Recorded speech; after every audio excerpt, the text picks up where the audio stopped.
वह व्यक्ति गलत कर रहा है तो पुलिस को बुला करके उसको थोड़ा पुलिस के हाथों भी कर देना चाहिए, जिससे पुलिस उसकी कायदे से उसको कुछ और उपहार दे सके। जब तक नौकरी सरकार का वेतन मिल रहा है तब तक उनकी सेहत पे कोई असर नहीं पड़ता, लेकिन सरकारी वेतन जैसे समाप्त होता है तब वो अपनी जमीन पे कब्जा करने के लिए जाते हैं। पता लगा पहले ही कोई दबंग वहां बैठा हुआ है, वह फिर कार्यालयों का चक्कर, जो इतना चक्कर उन्होंने लगवाए हैं उतने चक्कर उनको भी लगाने पड़ते हैं। आपने देखा होगा अब ये राजस्व कर्मियों के जरीब से या फीता नापने से जमीन का पैमाइश नहीं होगा, बल्कि ड्रोन सर्वे के माध्यम से एक एक गांव की खुली बैठक में इसका सर्वे होता है। कहीं पर कोई गरीब का मकान टूटता था तो गांव में कोई दबंग उसको फिर से मकान नहीं बनाने देता था। कहीं पर कोई व्यक्ति दबंगई से रोकता था, कहीं कोई माफिया रोकता था, और कहीं पर राजस्व विभाग के लेखपाल की कृपा हो जाती थी कि वह उस पर जबरन कब्जा करने से गरीबों को रोकता था और उसके नाम पर मनमाना वसूली करता था। आज इस पर पूर्ण विराम लगाते हुए तकनीक का उपयोग किया गया है। आपने देखा होगा अब ये राजस्व कर्मियों के जरीब से या फीता नापने से जमीन का पैमाइश नहीं होगा, बल्कि ड्रोन सर्वे के माध्यम से एक एक गांव की खुली बैठक में इसका सर्वे होता है। गांव की खुली बैठक के माध्यम से आपसे इस पर सहमति और असहमति के कमेंट भी लिए जाते हैं, और उसके बाद जब सभी बातों को संपन्न कर लिया जाता है, सभी प्रकार की समस्याओं का वहां पर समाधान हो जाता है, तो फिर घरौनी वितरण के कार्यक्रम के लिए भी इस प्रकार के आयोजन संपन्न होते हैं। और अब तक 34 लाख परिवारों को इस सुविधा का लाभ दिया जा चुका है। हमने 2017 में ही इस बात को व्यवस्थित एक स्वरूप दिया था कि प्रदेश में भूमाफिया और राजनीतिक संरक्षण में जो अपराधी और माफिया गरीबों को उजाड़ते थे, सार्वजनिक संपत्तियों पर कब्जा करते थे, उनके खिलाफ एक एंटी भूमाफिया टास्क फोर्स हम लोगों ने प्रत्येक जनपद में गठित की थी। तहसील स्तर पर, जनपद स्तर पर, कमिश्नरी स्तर पर और राज्य स्तर पर भी 64,000 हेक्टेयर से अधिक भूमि को हम लोगों ने भूमाफियाओं के कब्जे से मुक्त करवाया। और राज्य सरकार ने इसके लिए पहले ही इस व्यवस्था को भी आगे बढ़ाने का काम किया कि खासतौर पर जिन लोगों की कोई आवाज नहीं थी, एक बार कोई वॉइस नहीं थी। एक चुनौती हमारे सामने है और उस चुनौती को दूर करने के लिए मैं आज राजस्व परिषद से कहूंगा कि हमें प्राथमिकता के आधार पर लैंड रिकॉर्ड को डिजिटाइज करने के साथ ही इस बात को भी हम सुनिश्चित करें कि अब 6 साल के खतौनी के इंतजार को समाप्त करते हुए हम इस बात को सुनिश्चित करें कि जब किसी व्यक्ति के द्वारा कोई जमीन बेची जा रही है उसी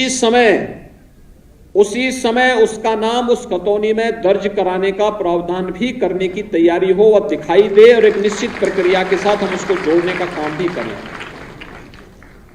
क्योंकि होता क्या है, नहीं तो एक व्यक्ति बार बार एक ही जमीन को कई लोगों को बेचता है, वह तो पैसा लेकर के अपने आप गायब हो जाता है, और जो बेचारे रजिस्ट्री करके कागज लेके बैठे रहते हैं कि जमीन हमारी, पता लगा कोई दूसरा ही व्यक्ति कब्जा करने के लिए गया, फिर उसमें विवाद होता है और कानून व्यवस्था की समस्या हमारे सामने खड़ी होती है। इसको हर हाल में रोकना पड़ेगा और इसलिए यह व्यवस्था प्रदेश के अंदर लागू करने का कार्य हमें एक समय सीमा के अंदर करना ही होगा, जिससे अधिक से अधिक लोगों को इससे राहत मिल सके और प्रदेश के अंदर कानून व्यवस्था की जो समस्या है उस समस्या का हम समाधान कर सके। रजिस्ट्री विभाग को भी, स्टैंप एंड रजिस्ट्रेशन विभाग को राजस्व विभाग के साथ मिलकर के एक व्यवस्था सुनिश्चित करनी होगी कि किसी जमीन की रजिस्ट्री करने के पहले हम इस बात की सच्चाई जाने कि जमीन इसके नाम पे है या नहीं है। खतौनी में हम उसको देखें, अगर है तो रजिस्ट्री करें, नहीं है तो फिर अगर वह व्यक्ति गलत कर रहा है तो पुलिस को बुला करके उसको थोड़ा पुलिस के हाथों भी कर देना चाहिए, जिससे पुलिस उसकी कायदे से उसको कुछ और उपहार दे सके। यह व्यवस्था हमें उसके साथ जोड़नी होगी। मैं मानता हूं आधे से अधिक समस्या का समाधान इससे अपने आप हो जाएगा और विवाद का समाधान हो जाएगा। हम लोग कहीं जाते हैं, जनता दर्शन के कार्यक्रम में देखते हैं, आधे से अधिक समस्या राजस्व से जुड़ी हुई और पुलिस से जुड़ी हुई होती है, और वह भी इन छोटी छोटी समस्याओं को लेकर के। जहां पे एक व्यक्ति की नियत खराब हुई, वह किसी के साथ भी धोखा करने के लिए उतावला होता हुआ दिखाई देता है, और इस धोखेधड़ी से हमें मुक्त करना पड़ेगा प्रत्येक व्यक्ति को, और अन्यथा इसकी चपेट में ज्यादातर सरकारी कर्मचारी और सरकारी अधिकारी आते हैं। जब तक नौकरी सरकार का वेतन मिल रहा है तब तक उनकी सेहत पे कोई असर नहीं पड़ता, लेकिन सरकारी वेतन जैसे समाप्त होता है तब वो अपनी जमीन पे कब्जा करने के लिए जाते हैं। पता लगा पहले कोई दबंग वहां बैठा हुआ है, और फिर उसके बाद वह फिर कार्यालयों का चक्कर, जो इतना चक्कर उन्होंने लगवाए हैं उतने चक्कर उनको भी लगाने पड़ते हैं। इसलिए अभी से व्यवस्था कर लें कि आपके रिटायरमेंट होने के पहले पहले हम पहले गरीब को न्याय दे देंगे तो आपको भी न्याय अपने आप मिल जाएगा। उस बात की व्यवस्था हम सुनिश्चित करेंगे। दूसरा, वरासत से जुड़े हुई समस्याओं का समाधान भी एक निश्चित समय सीमा के अंदर ऑटो मोड पर होता हुआ दिखाई देना चाहिए। इसके लिए हमें या किसी व्यक्ति को बार बार कानून को तहसीलदार, नायब तहसीलदार, तहसीलदार या फिर तहसीलों के चक्कर लगाने की नौबत नहीं आनी चाहिए। हम इस प्रकार का मैकेनिज्म तैयार करें। अभी तो एक अभियान चलाने की आवश्यकता है। वरासत के जितने मामले लंबित हैं पूरा रिकॉर्ड मांगे,